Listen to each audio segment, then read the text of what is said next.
नमस्कार मित्रों। दस स्वदेश में आपका स्वागत है। यहाँ करते हैं हम लोग देश में हो रही राजनीति पर चर्चा।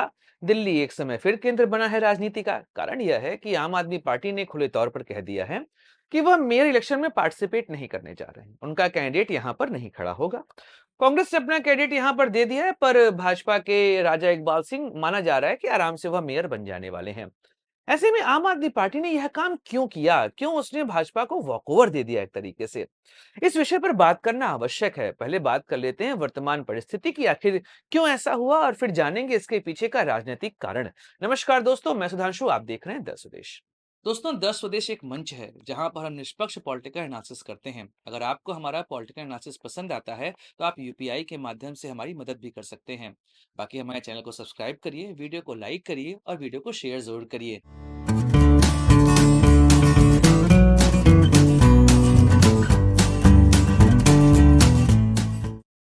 दोस्तों, एमसीडी का निर्माण 1957 अधिनियम के आधार पर किया गया था और 1958 में इसका इलेक्शन हुआ।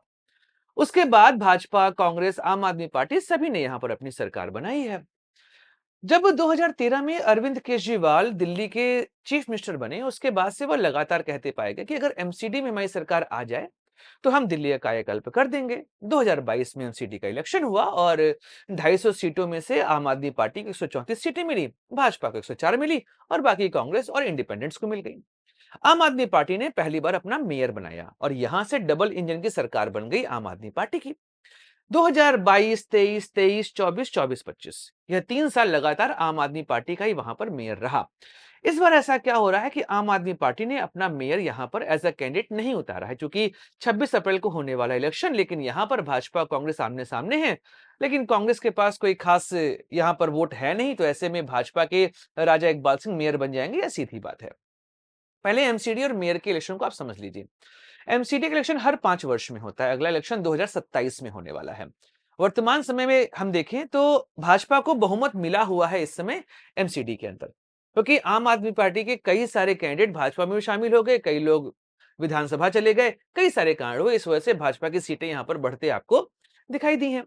अच्छा, अब अगर हम बात करें मेयर की, तो दिल्ली में जो मेयर का इलेक्शन होता है वो प्रतिवर्ष होता है। एमसीडी का 5 वर्ष में होगा, लेकिन मेयर का प्रतिवर्ष होगा। हर साल जो वित्तीय वर्ष होता है अप्रैल का, अप्रैल से अगले साल मार्च का, तो अप्रैल महीने में ही मेयर का इलेक्शन होता है। इस बार 26 अप्रैल को इलेक्शन। ऐसे में जो इलेक्टोरल कॉलेज है उसके अंतर्गत 250 जो लोग होते हैं वोट करने वाले, वो तो एमसीडी के मेंबर हो गए। इसके अलावा 14 लोगों को नॉमिनेट करता है स्पीकर। अब ये जो 14 लोगों का नॉमिनेशन है, ये डिपेंड करता है वहां पर जो पार्टियां हैं उनके पास कितने विधायक हैं। तो 14 विधायक को नॉमिनेट करता है स्पीकर। इस बार 14 जो यहां पर नॉमिनेट हो रहे हैं विधायक, उसमें से 11 हैं भाजपा के और 3 हैं आम आदमी पार्टी के। नॉर्मली आप कह सकते हैं जिस परसेंटेज में आप जीत कर आते हैं दिल्ली विधानसभा, लगभग वही परसेंटेज यहां पर मेंटेन रहता है। जैसे कि 2022 के टाइम पे क्या हुआ था कि वहां पर आम आदमी पार्टी के पास बहुत विधायक थे। इस वजह से लगभग 12 विधायक जो हैं वो आम आदमी पार्टी के थे और 2 जो हैं वो भाजपा के विधायक थे। इस बार यह उल्टा हो गया कि यहाँ पर भाजपा को बहुमत मिल गया है। इसके अलावा 10 और होते हैं मनोनीत मेंबर, जिसमें से 7 होते हैं वहां के लोकसभा सांसद और 3 होते हैं राज्यसभा सांसद।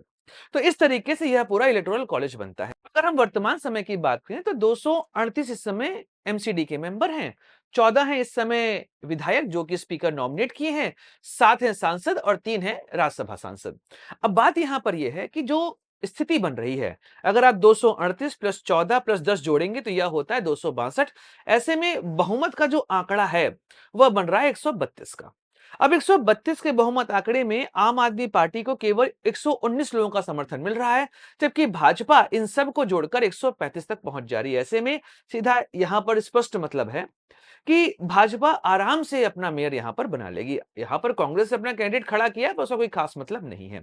यह तो था वर्तमान जो कारण है जिस वजह से आम आदमी पार्टी ने खुद को यहां से अलग किया है। लेकिन अगर वो इलेक्शन में जाते तो फिर डेमोक्रेटिक जो परंपरा चल रही है देश की वह कायम रह जाती और इलेक्शन होता उसके अकॉर्डिंग चीजें होती। लेकिन राजनीति यहां पर कुछ और है। राजनीति यह है कि आम आदमी पार्टी को, चूंकि इस समय आम आदमी पार्टी वहां पे सत्ता में है नहीं, तो ऐसे में जो सबसे बड़ा संकट आता है वो है लॉयल्टी का। सौरभ भारद्वाज ने अपने स्टेटमेंट में कहा भी कि येन केन प्रकारेण भाजपा कोशिश कर रही है एमसीडी में सरकार बनाने की। मैं नहीं चाहता कि यहां पर पैसे का लेन देन हो, इस वजह से हम यहां पर अपना कैंडिडेट नहीं खड़ा कर रहे हैं। क्योंकि बात इसके पीछे ही कुछ और है। बात यह है कि आम आदमी पार्टी को यह डर लग रहा है कि सत्ता में वो है नहीं, ऐसे में हो सकता है कि अगर एमसीडी में मेयर का इलेक्शन हुआ तो उनके जो पार्षद हैं, कहीं वो दाएं-बाएं ना भाग जाएं, कहीं उनकी खरीद-बिक्री ना हो जाए। अरविंद केजरीवाल इस समय दिल्ली में बहुत इंटरेस्ट ले नहीं रहे हैं, तो इस वजह से उनको अपनी पार्टी भी बचानी है। इस वजह से भी आप देखेंगे कि आम आदमी पार्टी ने यहां पर अपना कैंडिडेट नहीं दिया हुआ है। एक और कारण है, विपक्ष को विपक्ष की तरह दिखना चाहिए। यह बात मैं क्यों कह रहा हूं? एक्चुअली आम आदमी पार्टी का दिल्ली में अवसान ही एमसीडी की वजह से हुआ। होता क्या था, 2013 में जब अरविंद केजरीवाल बने दिल्ली के मुख्यमंत्री, उस समय दिल्ली में एमसीडी में भाजपा का शासन हुआ करता था और एमसीडी को डील करना पड़ता है लोकल मुद्दों से, जो सीवेज है, उसके अलावा रोड है, इन सब मुद्दों से डील करती है एमसीडी। अब अरविंद केजरीवाल को अगर जब भी यहां पर कोई समस्या होती थी, तो वह ठीकरा बीजेपी के ऊपर फोड़ देते थे। तो ऐसे में उनकी सरकार पर आक्षेप नहीं आ पाता था। केंद्र में मोदी, उसके अलावा थर्ड ईयर में मोदी, ऐसे में घेरना आसान था कि हमको यह काम करने दे नहीं रहे हैं। 2022 में जनता ने एमसीडी में आम आदमी पार्टी को चुन लिया, झाड़ू चल गया। लेकिन वह झाड़ू एमसीडी में तो चला, उसके अलावा दिल्ली की सत्ता पर भी झाड़ू चल गया, आम आदमी पार्टी वहां से बाहर हुई। क्योंकि अब आम आदमी पार्टी अपने जो भी फेल्योर थे उसके लिए भाजपा पर आरोप नहीं मढ़ सकती थी, क्योंकि एमसीडी में उसी की सत्ता थी। इस वजह से इनको लग रहा है कि भाई एमसीडी की सत्ता की वजह से हमारी थू-थू हुई है। अगर भाजपा ने यहां पर ट्रिपल इंजन की सरकार बनाई और भाजपा दिल्ली को सुधारने में असफल साबित हुई, तो हमारे पास बहुत आसानी मुद्दा यहां उपलब्ध हो जाएगा कि भाजपा काम करने में असफल है, क्योंकि केंद्र, राज्य और थर्ड टियर तीनों जगहों पर भाजपा का शासन है। इस वजह से आम आदमी पार्टी का प्रयास यह है कि वहां पर वह विपक्ष के तौर पर दिखाई दे और विपक्ष के तौर पर राजनीति करना यहां पर आसान हो जाता है। आप सरकार को हर मुद्दों पर घेर सकते हो।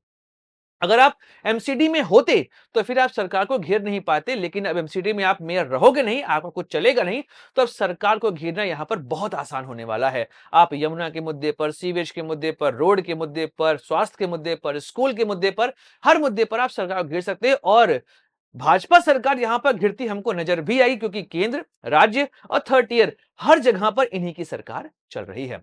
इस वजह से भी आम आदमी का प्रयास यह है कि यहां पर हम विपक्ष में ही बैठें, विपक्ष की राजनीति करें और फिर भाजपा को घेरना हमारे लिए आसान हो जाएगा।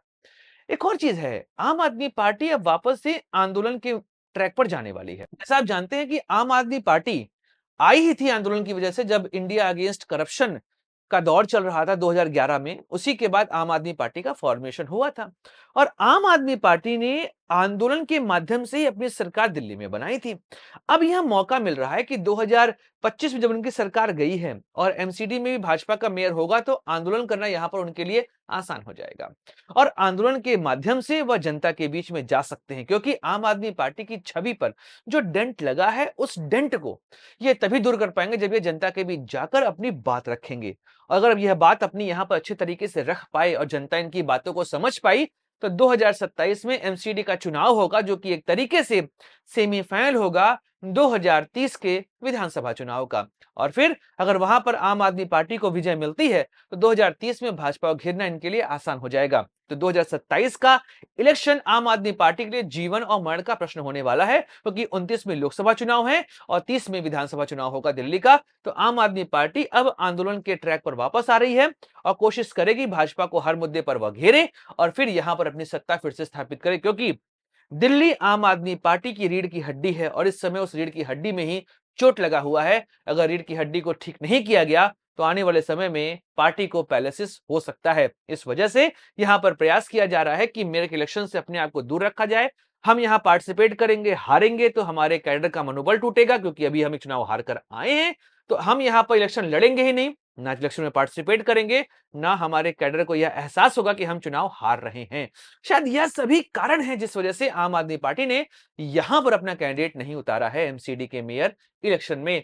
अब 26 तारीख को होगा इलेक्शन, वह केवल औपचारिकता मात्र रह गई है और भाजपा अपना मेयर देगी, ट्रिपल इंजन की सरकार यहां पर बनेगी और अब भाजपा यहां से भाग नहीं सकती, किसी पर भी दोष मढ़ नहीं सकती, क्योंकि एमसीडी, राज्य और केंद्र हर जगह पर भाजपा की सरकार है और अब दिल्ली को सुधारने की जिम्मेदारी सिर्फ और सिर्फ उनकी है। हर चीज का दोष उनका होगा। यमुना साफ करना उनका काम है, रोड ठीक करना उनका काम है, बिजली को ठीक करना उनका काम है, स्कूल की व्यवस्था ठीक करना उनका काम है, स्वास्थ्य अच्छा करना उनका काम है।